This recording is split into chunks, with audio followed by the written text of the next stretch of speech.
आप सभी को मेरा नमस्कार। मैं आपके समक्ष लाला श्रीनिवास दास द्वारा रचित हिंदी का सर्वप्रथम मौलिक उपन्यास परीक्षा गुरु उपन्यास लेकर आई हूँ। यह उपन्यास आपके नेट सेट के लिए बहुत ही उपयोगी है, तो चलिए हम इसे प्रारंभ करते हैं।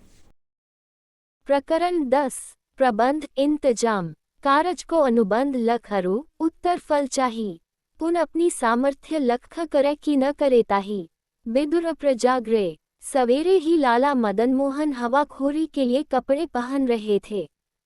मुंशी चुन्नीलाल और मास्टर शंभूदयाल आ चुके थे। आजकल मैं हमको एक बार हाकिमों के पास जाना है, लाला मदन मोहन ने कहा।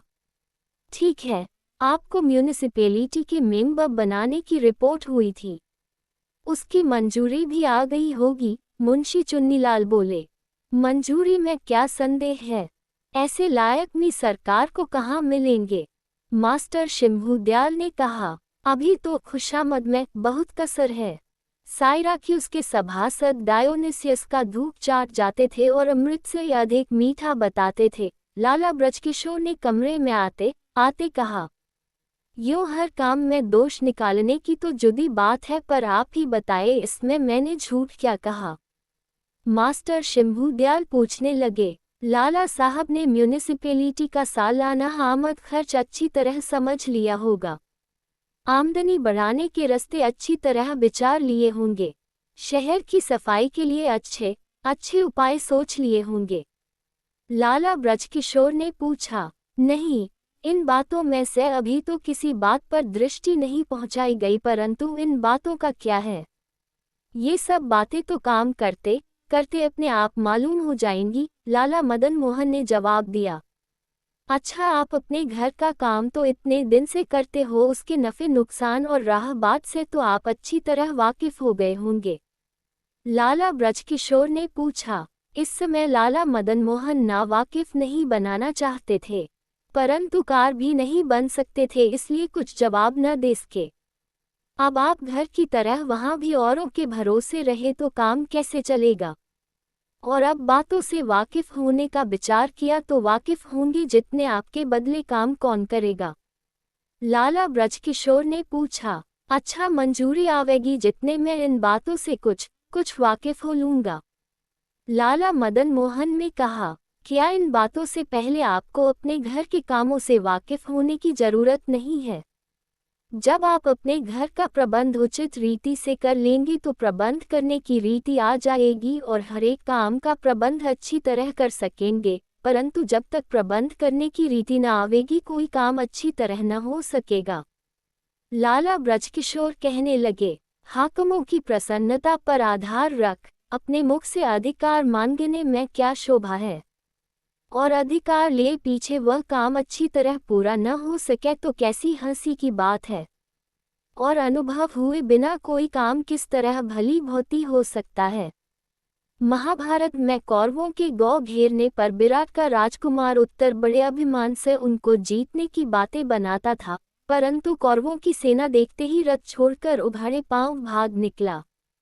इसी तरह सादी अपने अनुभव से लिखते हैं कि एक बार मैं बलक से शाम वालों के साथ सफर को चला, मार्ग भंग कर था, इसलिए एक बलवान पुरुष को साथ ले लिया।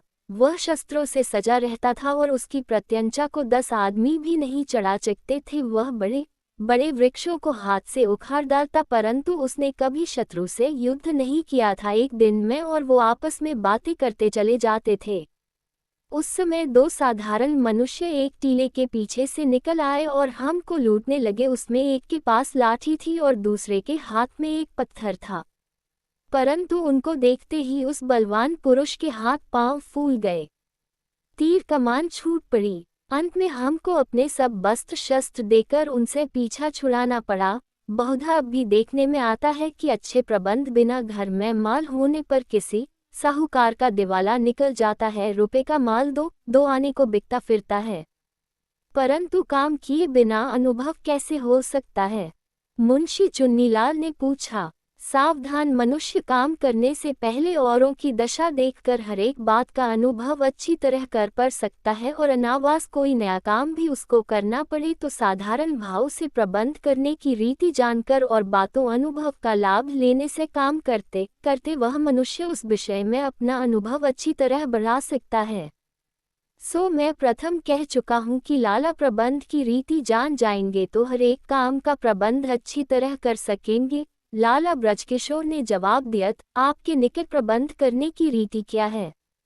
लाला मदन मोहन ने पूछा, हर एक काम के प्रबंध करने की रीति जुदी जुदी है, परंतु मैं साधारण रीति से सबका तत्व आपको सुनाता हूँ। लाला ब्रजकिशोर कहने लगे, सावधानी की सहायता लेकर हर एक बात का परिणाम पहले से सोच लेना और उन सब पर एक बार दृष्टि करके जितना अवकाश हो उतने ही में सब बातों का ब्योंत बना लेना, निरर्थक चीज़ों को काम में लाने की युक्ति सोचते रहना और जो बातें आगे होने वाली मालूम हो उनका प्रबंध पहले ही से दूर दृष्टि पहुंचा कर धीरे धीरे इस बहुत करते जाना कि समय पर सब काम तैयार मिले, किसी बात का समय न चूकने पावे, कोई काम उलट उलट न होने पावे, अपने आसपास वालों की उन्नति से आप पीछे न रहें, किसी नौकर का अधिकार स्वतंत्रता की हद से आगे न बढ़ने पावे, किसी पर जुल्म न होने पावे, किसी हक में अंतर न आने पावे, सब बातों की संभाल उचित समय पर होती रहे।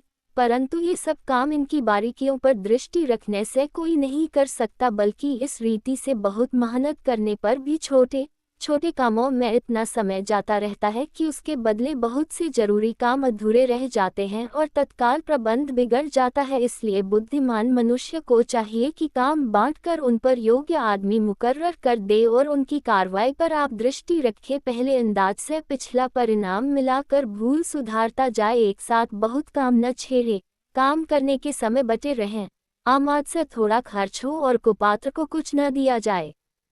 महाराज रामचंद्र जी भरत से पूछते हैं, आमद पूरी होत है, खर्च अल्पा दर्शाया, देत न कबहू कुपात्र को कहाँ भरत समुझाए तारानकन। इसी तरह इंतजाम के कामों में रियायत से बिगाड़ होता है। हजरत सादी कहते हैं, जिसमें तेने दोस्ती की उससे नौकर की आशा न रख। लाला ब्रजकिशोर साहब आजकल की उन्नति के साथी हैं, तथापि पुरानी चाला के अनुसार रोचक और भयानक बातों को अपनी कहानी में इस तरह मिला देते हैं कि किसी को बिल्कुल खबर नहीं होने पाती। मास्टर शंभू दयाल ने कहा, नहीं, मैं जो कुछ कहता हूँ अपनी तुच्छ बुद्धि के अनुसार यथार्थ कहता हूँ। लाला ब्रजकिशोर कहने लगे, चीन के शहंशाह हुए ने एक बार अपने मंत्री टिचोले पूछा कि राज्य के वास्ते सबसे अधिक भयंकर पदार्थ क्या है? मंत्री ने कहा, मूर्तिक घीतर मूसा। शहंशाह ने कहा, समझा कर कह। मंत्री बोला, अपने यहाँ काठ की पोली मूर्ति बनाई जाती है और ऊपर से रंग दी जाती है। अब दैवयोग से कोई मूसा उसके भीतर चला गया तो मूर्ति खंडित होने के भय से उसका कुछ नहीं कर सकते। इसी तरह हर एक राज्य में बहुधा ऐसे मनुष्य होते हैं जो किसी तरह की योग्यता और गुण बिना केवल राजा की कृपा के सहारे से सब कामों में दखल देकर सत्यानाश किया करते हैं, परंतु राजा के डर से लोग उनका कुछ नहीं कर सकते। हाँ, जो राजा आप प्रबंध करने की रीति जानते हैं वो उन लोगों के चक्कर से खूबसूरती के साथ बचे रहते हैं। जैसे ईरान का बादशाह आर्टाजर्कसी से एक बार उसके किसी कृपा पात्र ने किसी अनुचित काम करने के लिए सवाल किया। बादशाह ने पूछा कि तुमको इससे क्या लाभ होगा? कृपा पात्र ने बता दिया। तब बादशाह ने उतनी रकम उसको अपने खजाने से दिवा दी और कहा कि ये रुपए ले, इनके देने से मेरा कुछ घटता, परंतु तैने जो अनुचित सवाल किया था उसके पूरा करने से मैं निस्संदेह बहुत कुछ खो बैठता। उचित प्रबंध में जरा सा अंतर आने से कैसा भयंकर परिणाम होता है, इस पर विचार करिए कि इसी दिल्ली तख्त बाबत दाराशिकोह और औरंगजेब के बीच युद्ध हुआ। उस समय औरंगजेब की पराजय में कुछ संदेह न था, परंतु दाराशिकोह हाथी से उतरते ही मानो तख्त से उतर गया। मालिक का हाथी खाली देखते सब सेना तत्काल भाग निकली। महाराज, बगी तैयार है, नौकर ने आकर रिपोर्ट की। अच्छा, चलिए रास्ते में बतलाते चलेंगे, लाला ब्रजकिशोर ने कहा। निदान सब लोग बगी में बैठकर रवाने हुए। धन्यवाद। आगे की प्रकरणों के लिए मेरे बनाए गए YouTube चैनल हिंदी की दुनिया के माध्यम से देख व सुन सकते हैं।